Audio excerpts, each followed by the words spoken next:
welcome to episode 3 of the Zesty Dietitian podcast. I'm your host, Mackenzie Caldwell, registered dietitian. In today's episode, we're going to be talking all about PCOS and disordered eating and what it looks like to take care of your body with both, and how kind of both PCOS and disordered eating can be so kind of intrinsically connected. I'm going to be interviewing my associate dietitian, Kristen Carney. She is amazing. I have loved having her on my team. She started working with us, I think, in February of 2024, and she is a joy to work with. She was also my intern when she was in graduate school, and I was early in my career working at an eating disorder clinic here in Charlotte. And yeah, I trust her so much. She's amazing. And I'm so excited to kind of get into the nitty gritty with her on kind of some of these topics. But a little bit more about Kristen. Kristen Carney is a registered dietitian, nutritionist with a master's of science in nutrition as well. She is passionate about helping others cultivate a positive relationship with food through an evidence-based approach. And she hopes to support and empower her patients through their fertility and pregnancy journeys so that they can feel confident, whole, and fully nourished. Let's get into it. All right, 5th time's the charm. For those listening, we are having some Wi-Fi issues today, and hopefully this is the recorded version that will work. But welcome, Kristen, to the podcast. I'm so excited to interview you today and yap with everybody and you about our favorite topics. I've had so much fun having you as the first additional member of the Feed Your Zest team, and I'm so excited for everybody to get to know you a little bit more. So yeah, welcome to the podcast. Thank you, Mackenzie. I'm so excited to be here, and I've always looked up to you when I was in school as kind of a mentor and someone that I wanted to kind of get into a similar career. So I'm really excited to be here. Yeah, I love that. Awesome. Cool. Well, something that I ask all of my clients, and I decided would be so fun to ask my podcast guests as well, is what are some of your favorite foods? Okay, that is so fun because as a dietitian, we love food. So valid question to ask. My favorite foods, anything to do with pasta. I love pasta. Right now it's like pasta salad, but I will do a pasta any time. I don't discriminate. And then right now this summer I've been really enjoying like a fresh salad with a fried chicken on top because it just feels like it's the perfect combination of like nice, fresh, refreshing, and really satisfying. And I love cookie dough ice cream. Oh, love all of those. Yeah, I've been also enjoying a lot of chicken nuggets on top of a salad kit this summer. It's just so easy. And like it's just like the perfect combination of flavors and textures. It's delicious. I love it. And love me a cookie dough ice cream as well. Awesome. And what are some of your favorite ways to move your body? Right now I'm really loving, I'll do yoga sometimes. When I was in college, we got to like create our own yoga routine in a yoga class I took. And so That's so cool. I've just taken that yoga routine and I just do it in my apartment, only pretty much exclusively. And so I just really love that. And I really love to walk. And then I've gotten into weightlifting recently and I just love the way my body feels after all of that. And, so that's really what I've been loving right now. I love it. Awesome. That's so cool. Yeah, I've recently gotten into weightlifting as well. And it's been so like empowering, and it's like learning how to do it is definitely like a big hurdle. But then after that, it can just like feel so good, which is so fun. And I love that you found like a way to be able to make yoga accessible for you so that you could just do it like whenever you want. That's great. That's awesome. Yeah. Tell me more about how you decided to become a dietitian. I know we've talked about this a little bit, like just on our little lunch dates that we've had, but tell me more, like what got you into nutrition? Yeah. Okay. Initially I was actually going to school to be an ultrasound tech, and I really had always loved like pregnancy, and that's kind of what I wanted to do with that is like, you know, do the ultrasound for pregnant women or whoever, but and then I really was like getting interested. My mom was dating someone who was really into health and nutrition. And so I think that kind of inspired me to be into it. And I was really interested in how like nutrition impacted our health. And I loved eating. I loved, food. Um, and so then when I got into school, I learned more about how to be a dietitian or like what that entails. And then it was more in graduate school when I was learning about like eating disorders and the whole picture of health. And I was really getting interested in that like emotional relationship with food piece. So, I came in with a more like probably strict perception of nutrition and what that should be. And then like when you learn about the whole picture, that was really interesting to me too. Yeah, yeah, that's awesome. And I feel like my journey was similar on the kind of like transitioning from the kind of strict perspective and then kind of having some conversations with other dietitians and friends who maybe had struggled with disordered eating or kind of like working with that population. And just kind of having a pretty big kind of light bulb moment about like, whoa, not that everything I learned was wrong, but maybe everything I learned could be taken with like a little grain of salt or like with some nuance, and that maybe there's a way that we can incorporate this without shame or judgment or kind of, I don't know, making people's eating disorders worse, essentially.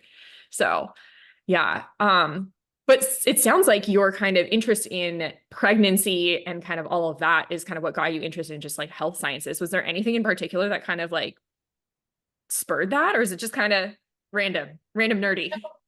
I had always been like, I always loved babies. A family that my family was really close with growing up. There was always babies around there, and I would always like take on this like I would always love to hold the baby and like feed the baby. And so I was always very interested in like in that. And so I think that's kind of what sparked it. Yeah, love that. Love Yeah. that. Well, cool. I think that's so awesome that you already had that interest and then kind of just were able to grow from there. That's super cool. So something that you and I have talked about in our supervision meetings and just kind of like one-on-one is how much it fills your cup to work with clients who have PCOS, especially if there's kind of like an element of binge eating disorder or emotional eating that's involved with that. So just tell us more about like why that lights your fire. Okay. I feel like with this population specifically, like the combination of having PCOS and binge eating, which is so common, my clients come in with like a lot of hopelessness because they're either dealing with like the hormonal issues, which can show up with some characteristics that people just don't like. And they come in with a lot of like hopelessness of like, you know, how do I get rid of this? Or they feel like they have to shrink their body because their doctor told them they need to lose a bunch of weight in order to like have a baby or, to manage their hormones. And so I just really love like listening to them and their experiences and just kind of like being this sounding board of like, okay, like I hear you. And also you don't have to shrink your body or be on a super restrictive diet in order to like care for your body. Because a lot of this can be treated in some way. I don't mean treated in like the medical sense, but in the therapeutic sense, with like self-care. And there's so much nuance in nutrition. So there's not like one specific way to do anything. So I really love working with where my clients are in their own relationship with food and nutrition in their body to incorporate habits or like incorporate behaviors that is super feasible to them so that they can actually get to where they want to be. Yeah. Yeah. There's like so much that they can do. And it's just like so cool to see these little tiny self-care habits just build on top of each other to, and maybe sometimes also incorporated with a medical intervention, depending on kind of like what's appropriate for the patient. But like, it's just so cool to see that the simple stuff works and that there's a lot of evidence-based nutrition that we can help people incorporate. And it's just really cool to watch people grow on their journeys and kind of become like holistically healthy, like body, mind, spirit, the whole thing overall. Yeah. It's not just like the PCOS and the binge eating that I'm like laser focused on. Right. A lot of the times it's you have to consider so many other things. And I feel like in the world of like how these things are kind of treated, it's like you have to do this, it's all or nothing. But that's not sustainable. Like if you can't put it in your life in a way that is sustainable, it's just not going to work. So Yeah, absolutely. Like, yeah, we see that all the time with people going, especially like going keto or cutting out all gluten, or I don't know, even just calorie counting in general. People are like, oh, this is all like all that weight science comes down to is calories and calories out. And that just always makes me want to like roll my eyes all the way into the back of my head. But there's just so many other more positive, like actually feasible, sustainable changes that like work with your body instead of against it. That is just so cool. So like on those lines, what is one thing that you wish that people with PCOS knew? I wish that they knew that, weight loss is just not the answer all the time, or Mm-hmm. like, really rarely. Like there are so many other things that we can try before that has to happen. Like it rarely ever has to happen. Like there's not only one solution Mm-hmm. to PCOS. So I wish they would know that they don't have to shrink their body to unrealistic standards, into a body that really is not anywhere in their genetics, to a body that they've never been before in order to get pregnant or to manage their hormones or to manage this condition. Yeah, absolutely. And like I think some people will be like, oh, like I don't feel like my weight loss goal is unrealistic. Like I just want to lose like 20 pounds. I don't want to be like skinny mini. I just want to be the smaller version of myself. But honestly, even that, like, sure, perhaps with some self-care, like sometimes when we take care of our bodies, sometimes weight loss happens. Yeah. And cool, okay, Yeah. that's fine. But it doesn't have to happen. And sometimes those self-care behaviors can also, or those health behaviors in general can also just improve well-being outside of the number on the scale too. Right. So Yeah. And I was gonna yeah, say too that like, okay, fine with the 20-pound weight goal, but like what do you have to do to get there? What's yeah, your previous relationship with food? Is this gonna be so triggering that you go into a spiral? And so, all of that has to be considered too. Because like 20 pounds or like 10 pounds or 5 pounds, that can seem like so little, but what does it take to get there? yeah, And that would be harmful. exactly. And like once you get there, like, okay, maybe you're like, oh no, it's worth it. Well, everything I have to do, like it's worth it. But then what about maintaining it? Mm-hmm. Like, what does it take to maintain it? Is it Mm-hmm. actually realistic to maintain it? Will Mm-hmm. your body respond in the way that you want it to maintain it, which a lot of times it doesn't. So yeah, I am with you. And I also just hate that like just like the whole like lose weight and then come back when you want to get pregnant. It's just one so dismissing, but it's also not individualized at all. It's not actually getting like in the whole like functional nutrition world, functional medicine world, they're always like, oh, root cause medicine. You want to get down to the root. Like telling somebody to lose weight is not even close to the Right. root of what is going on. Like, Why is their weight the way that it is? What's contributed to all of this? And honestly, it's trauma a lot of the time, yeah, but that's just not as widely acceptable to pay attention to that then like, okay, your weight is the problem. But like, okay, what are the things that have led to the situation? And I'm not trying to say like what are the things that have led to this, like it's a problem, yeah, but there are root causes that are not like, you know, so fixable. That's like such an easy magic fix. yeah, exactly. 1000%. Like we didn't fall out of a coconut tree. We live in the context. Oh, true. Yeah. Kamala when we need her. Yeah, this is why we need Kamala Harris.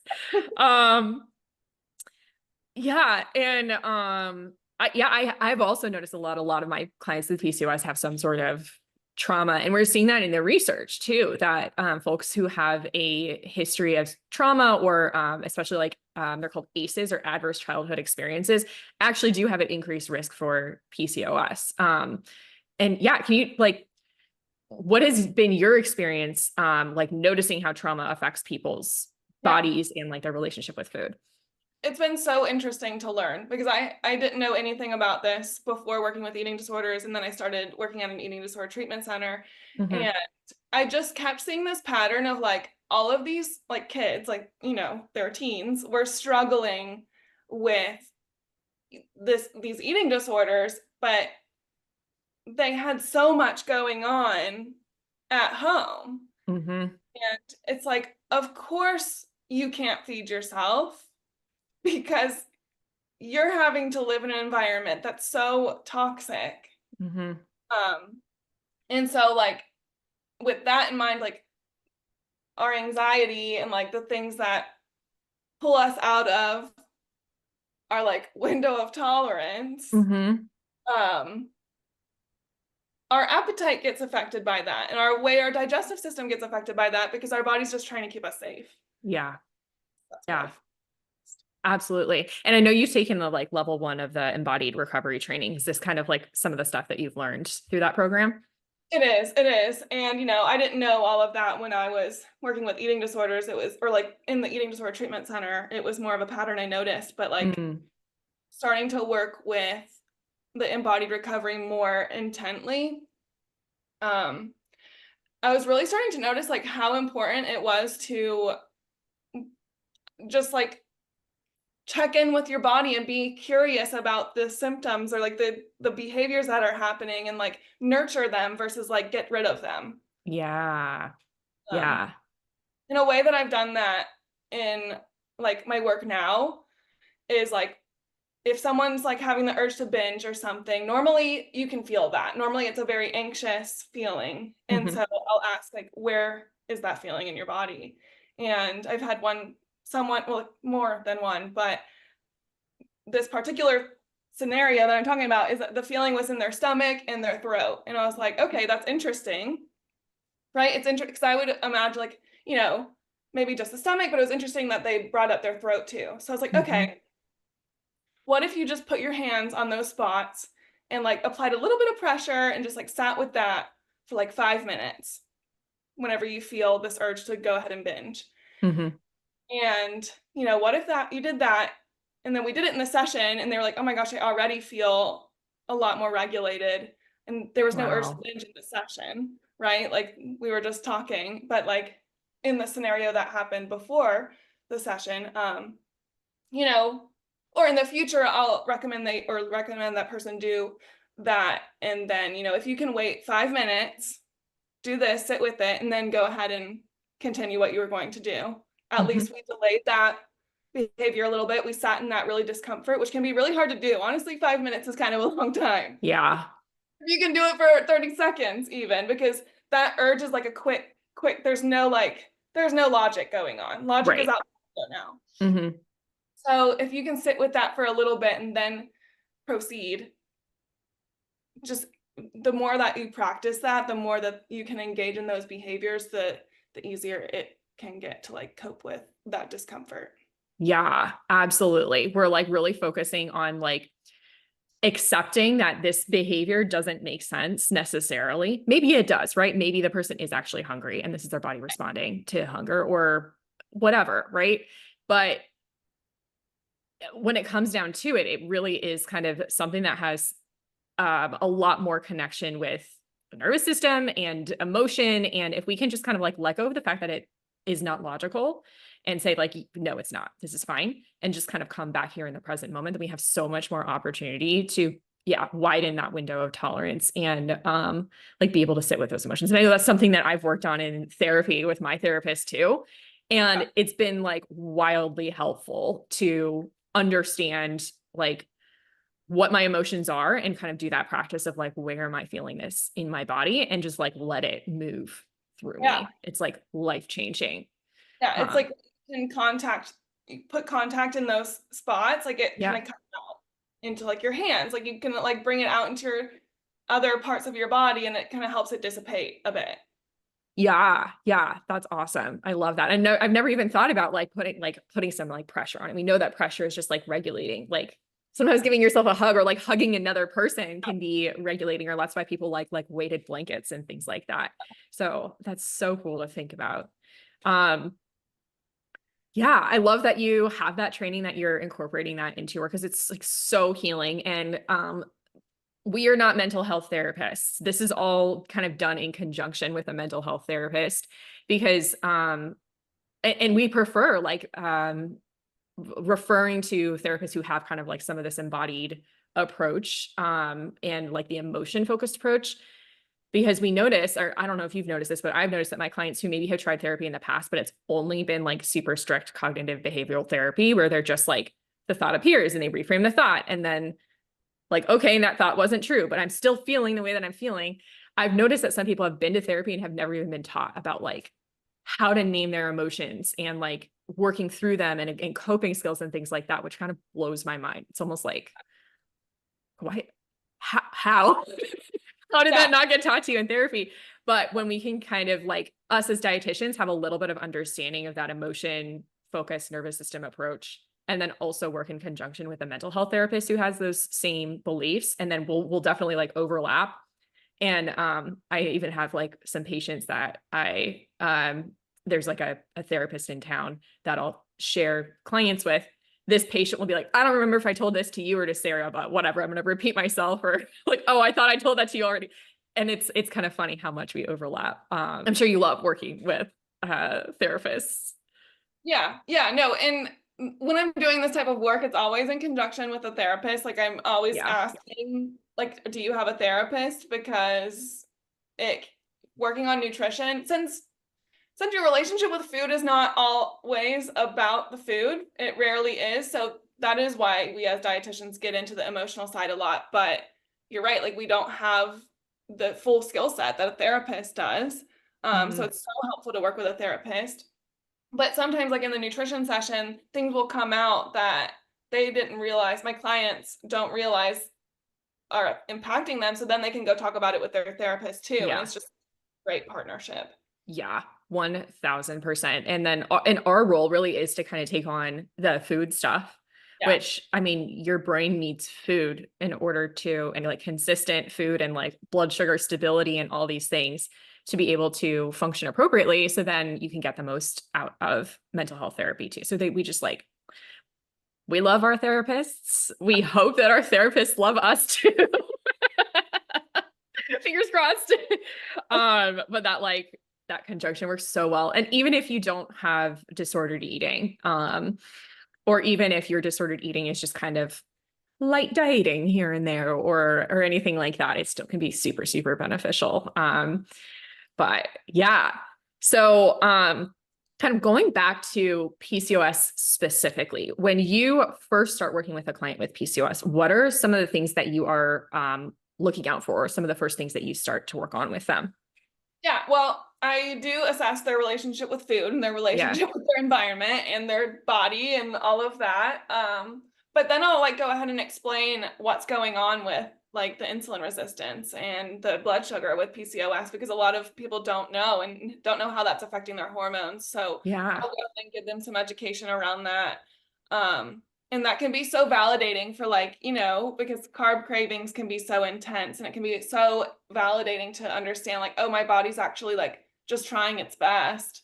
And this is why this is happening. And so then you can go at it with a little more neutral of a perspective and like add in the things that you should add, or you could add in for like managing PCOS in a way that doesn't feel so diety, and it feels like, oh, okay, like this is a self-care activity, which is a whole thing of itself, because if you have a disordered relationship with food, then self-care is not really easily accessible. Yeah, absolutely. There's so many layers for sure. And I've noticed the same in my clients with PCOS, that like understanding that like whether they have diagnosed insulin resistance, or like how often or how common I should say insulin resistance is, it's like 70 to 80% or more of people with PCOS have underlying insulin resistance, and it has this kind of like cascading effect on their sex hormones. But I think what a lot of my patients feel empowered by is that like the validation that the carb cravings are not their fault. Right. That the insulin resistance causes the high levels of insulin, which tell your brain, hey, we must need more carbs. What's going on? Even if you have eaten them already. And then, like, just like even coming down to like, I don't have insulin resistance. I thrive with a meal that has protein in it too. Like that's a basic thing, but then having that insulin resistance on top of that, but then also because they probably have been told to diet at some point, if they're also under eating and missing out on certain nutrients that would be kind of beneficial for mental stability and like blood sugar stability, like again, there's so many reasons this is happening. It's like, it's literally just never your fault. Right. So Period. many. Yeah. 1000%. Well, I love that. I love that that's kind of where you start, like starting with the relationship with food and then kind of talking a little bit about the blood sugar balance stuff and kind of onward and upward from there. Awesome. And when you get a client that like how do you know that a patient is like has like gotten what they need from you? If they have PCOS and they're kind of they came to you with PCOS and binge eating or emotional eating, like how do you know that they're ready to fly on their own?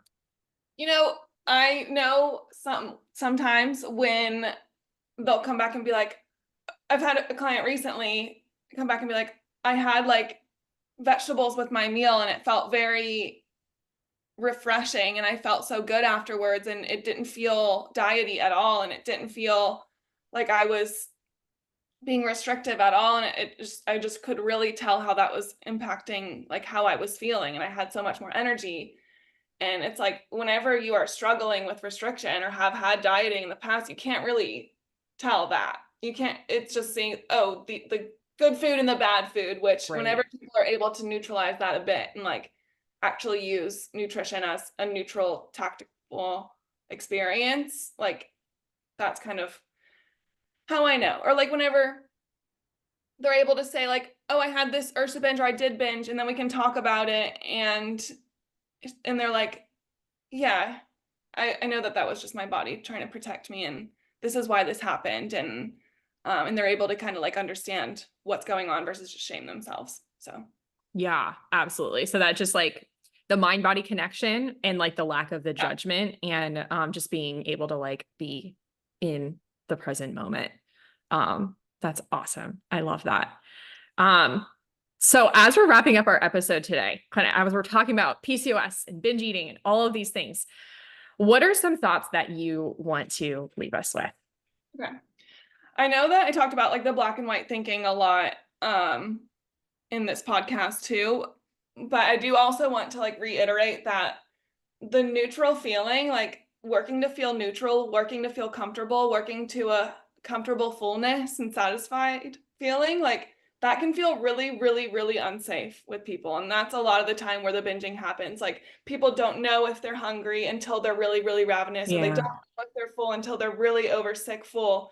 And it's so hard to get in that neutral. And so like if someone were to eat until they are at like a comfortable fullness, that can feel so foreign. Mm-hmm. And then trigger the urge to binge, because it's like my body's not safe right now because I keep binging and I'm gaining weight, and that's not societally acceptable, and Mm-hmm. I'm not gonna be loved, and it's very deep. Yeah. So that like self-care of like, okay, like I'm full, I'm comfortable, I'm satisfied, I feel good. Stopping there can be really, really, really hard and unattainable. So that's why like I like to work with them with like sitting in that discomfort. That's why like as a dietitian, that's so important to know to do, because without this experience with eating disorders, like I wouldn't know to do that. Yeah. Sit in the discomfort and to, give time to this space, or give space for this client who's like really struggling with feeling comfortable. Like that is a foreign concept, was a foreign concept to me before, but now it's so important. Mm-hmm. So yeah. if you're struggling with like binge eating or PCOS or any like relationship with food, like it's so normal to feel uncomfortable in the safe, in the sound, and the comfy, and the, because people's comfort zones are all over the place. People, and your comfort zone may be toxic, and that deserves attention. Mm-hmm.